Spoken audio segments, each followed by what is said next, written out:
आज मैं आपके साथ बात करने वाला हूँ की ऑफ सक्सेस या सफलता की कुंजी के बारे में। आखिर सफलता की कुंजी के बारे में बात करने की जरूरत क्यों पड़ी? दोस्तों, यदि आज मैं देखता हूँ मेरे भारत की जो आबादी है उसमें से लगभग 50% ऐसे युवा हैं जो कहीं ना कहीं कुछ ना कुछ पढ़ रहे हैं, कहीं ना कहीं सफलता की राह को वो खोज रहे हैं। यदि वो सफलता की राह को खोज रहे हैं तो उन्होंने किसी न किसी व्यक्ति को अपना आइडियल पर्सन, यदि उन्होंने आइडियल पर्सन बना रखा है तो हमको ये देखना होगा कि उस व्यक्ति की जो सफलता को देखते हुए हर युवा जो उस वर्ग में जाना चाहता है उनको फॉलो करता है और हम शायद उनकी सफलता को, उनकी जो उन्नति है उसको देखते हैं। हम उनके जो परिश्रम के साथ साथ कुछ ऐसे कठिन स्टेप्स हैं जो उन्होंने लिए, हम उनको नहीं देख पाते।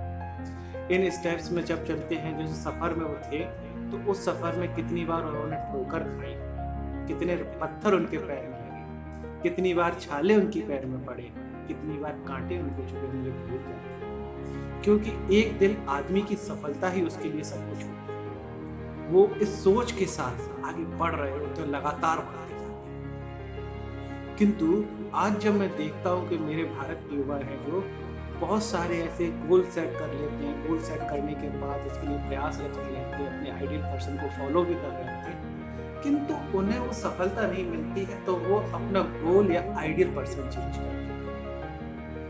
आखिर हमें ऐसा नहीं करना चाहिए। क्यों? क्योंकि जब अपना आइडियल पर्सन आपने चुन रखा है, आप उस जैसा बनना चाहते हो तो उस जैसा त्याग भी आपको करना होगा, उस जैसे कठिन रास्तों पर भी चलना, उस जैसे पैर के छाले भी आपके पैर में आए, कई बार कांटे भी लगे।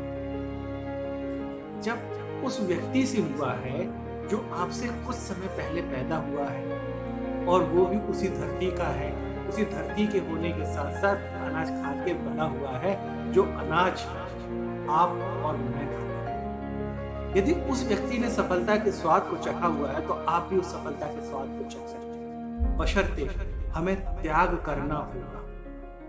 त्याग करने के लिए मेरे मन में एक बहुत पुराना जो श्लोक है वो मेरे मन में आता है, काक चेष्टा बपो ध्यान, यानी कौवे जैसी आपकी चेष्टा होनी चाहिए और बगले जैसा ध्यान होना चाहिए, श्वान निद्रा कुत्ते जैसी नींद होनी चाहिए।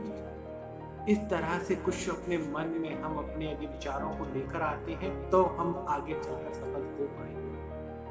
यदि जिस व्यक्ति को आपने आइडियल पर्सन बना के रखा हुआ है, यदि उसने वो सिलेक्ट किया हुआ तो वो भी तो एक व्यक्ति ही है, वो भी उसी के भी आपके समान 2 हाथ 2 पैर, एक मस्तिष्क है और एक चेहरा है और एक बॉडी है। वो कुछ अलग से नहीं आया है, किसी अलग गोले से नहीं आया, वो भी इस पृथ्वी पर पैदा हुआ है। हो सकता है आपके प्रदेश का हो सकता है किसी और प्रदेश का हो जो आपका आइडिया है। यदि उसने किया है तो आप भी कर सकते हैं। धन्यवाद।